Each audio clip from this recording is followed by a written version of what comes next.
Hello. Boy oh boy do I have some good content for you today. So, you know how I love a good email, a critical email or comment, so that I can dig into it and address the concerns. Well, crikey O'Reilly, this one, it ticks all the boxes.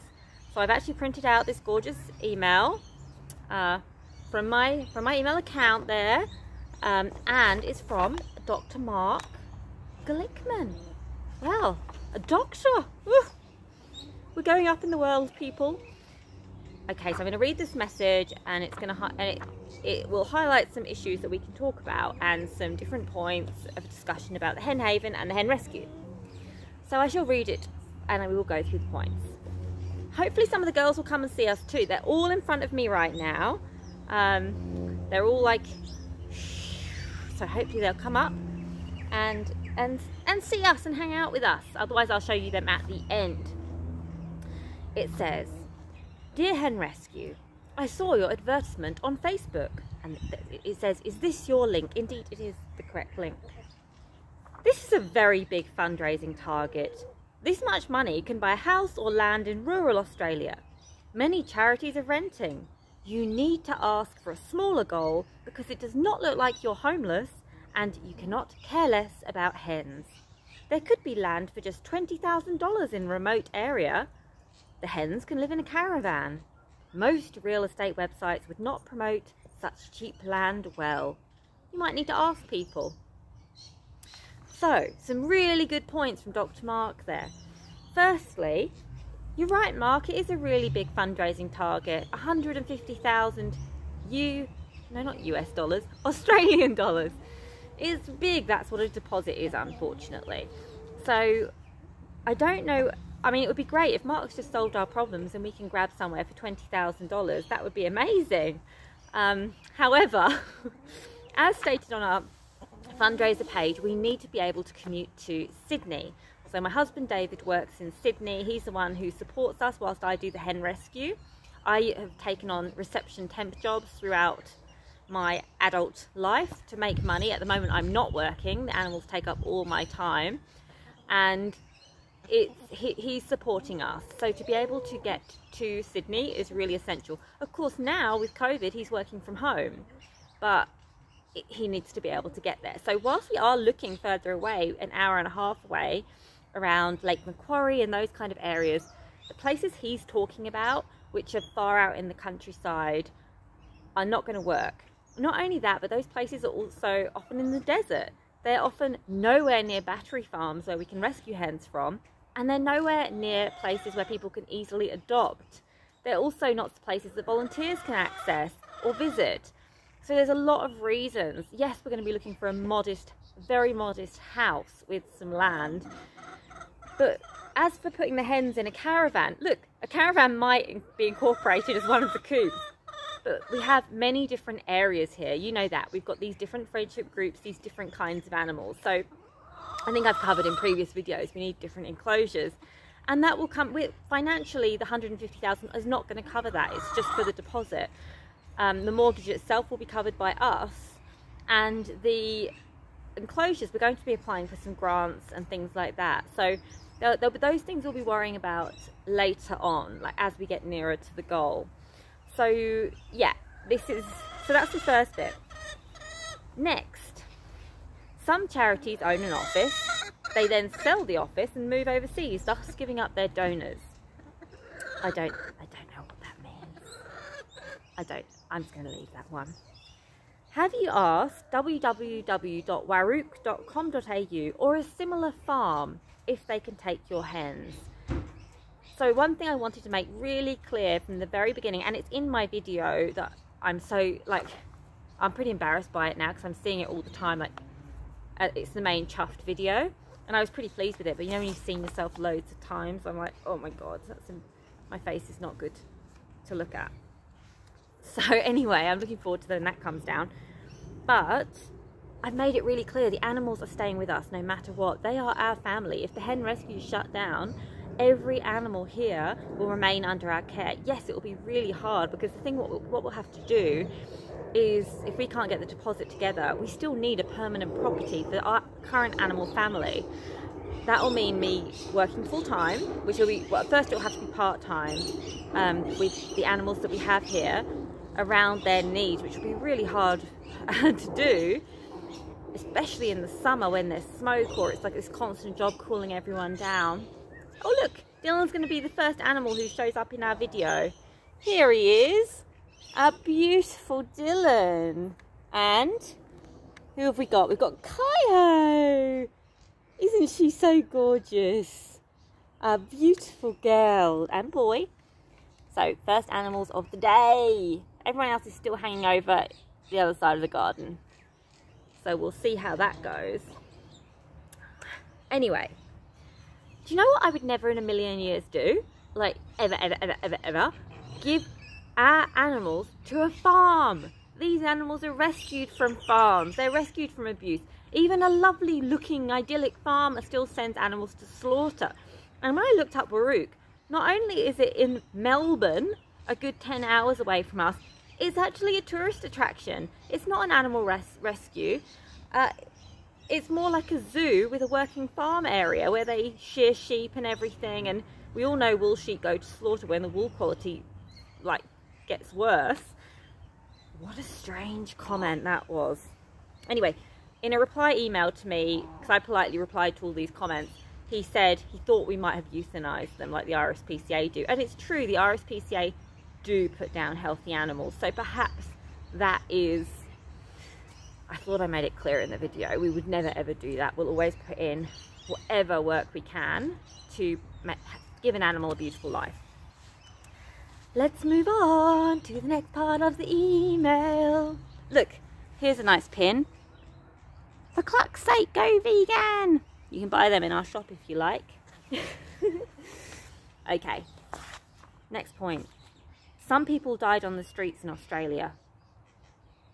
That's, I don't know when, I'm sorry, like that is not relevant. You can care about people, homeless people, people dying on the streets in Australia, and you can still help animals. In fact, if you're compassionate to animals, you're probably, hopefully, going to care about people too. Okay, next.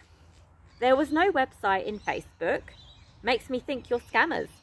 You're not registered with ASIC. Okay, we do have a website. It is henrescue.org. Perhaps it was not on Facebook that time. However, our Facebook page does have a link to our website. We are registered with the ACNC. That's the charity registration. We have a number. If you scroll down to the bottom of our website, we've got the charity number and the fundraising number, and that's what is required to operate a charity in Australia. And we're a small charity, which means we have less reporting financially to do because we have less money, but we meet all of the criteria. We have gift deductible status, is that right? You know, where you can claim it on tax. So yeah, is Hen Rescue or parent charity in the UK? No, it is not. It's Australian. I'm just English. I was born in England and I have an English accent. Are you associated? This is a good one. This is a really good point, guys. So just listen up if you haven't already, okay? Are you associated with Hen Heaven? This is a company that runs events. People like me that were born in the previous century do not like seeing naked people like I saw on that website. Oh my God, can you imagine? Okay, first of all, previous century. So that would be what, you were born in 1999? I was also born in the previous century. I think most of us were. Most of us who were aged over 20 were, at least. Let's move over a little bit so you can see me old face. There we go. Now let's talk about Hen Heaven, okay? I went on this website and it's a website that runs hens parties, and you can get strippers and you can do pole dancing lessons, and it's in Brighton and they have all these videos. So this guy, he thinks that maybe that's us, like maybe we've got a business on the side, and like the fact that there's men's bums there on this website. Oh, people who are over 20 do not want to see that. So I corrected him that was in fact not the case. Hen Heaven sure they're a wonderful business. They are nothing to do with us. Hen Haven is just a word for what we're trying to create. That's also not our charity name. It's just a word for what we're doing. Okay, some more criticisms. I'd love to move on. I saw your shop. That's nice. We have got a shop, henrescue.org/shop.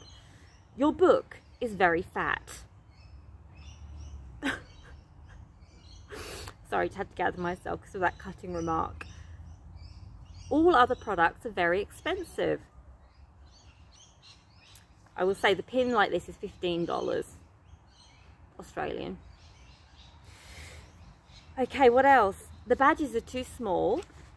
Well, let's see. I mean, it might not be obvious on the camera, but it's like, I don't know, it seems like a normal enamel pin size, isn't it? Okay, people might lose them. Look, that's the point. People might lose them. I don't know. Is it on me? Maybe.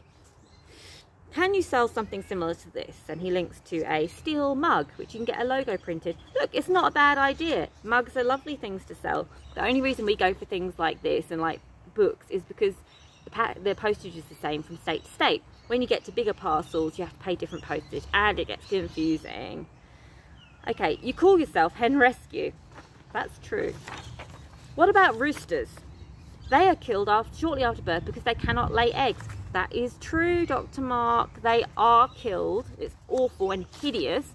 In the egg industry, all male chicks are killed shortly after hatching because they're not used in the egg industry.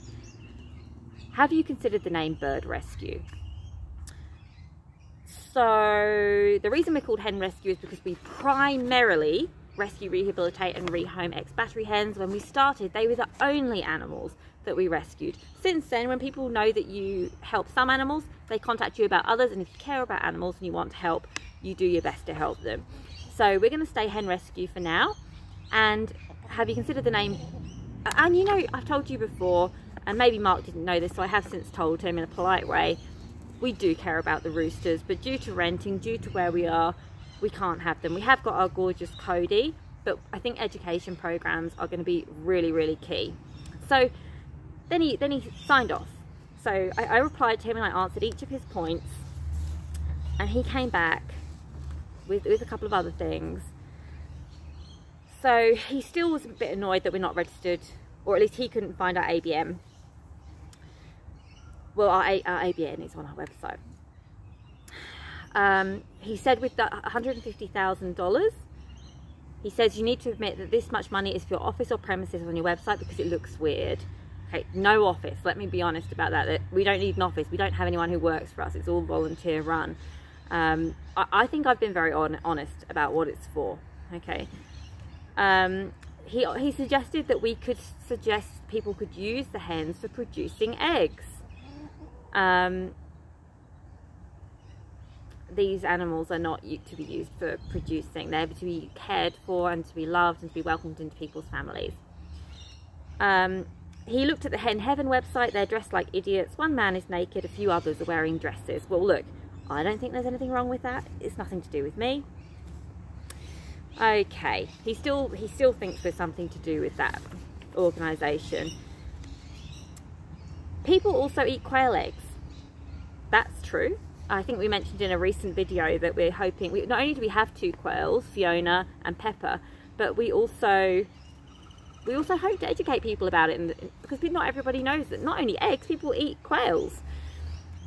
Only 3 mammals are native to New Zealand. The rest are birds, insects and reptiles. All you care about is chickens, and female chickens only, as your name suggests, a charity that discriminates. It's not a good charity. So yeah, I think I'll just let that sit there as it is. 100 years ago, people would have hens and roosters in their backyards. They would not kill the rooster straight away because they were hoping he would grow and procreate so they can have more meat. I still think, and I've always think, that if you have animals and you care well for them, then all it is the ultimate betrayal when you kill them. Like if I was to grab Dylan the cat who's in front of me and kill him, it would not be okay because I have loved and cared for him for many years. And then he says that there's too many chickens now that are injected with hormones, and that is they're not actually injected with hormones, but they do get bred in a way that their body grows way too fast, and that's just a horrible thing. So I think many interesting points from Dr. Mark.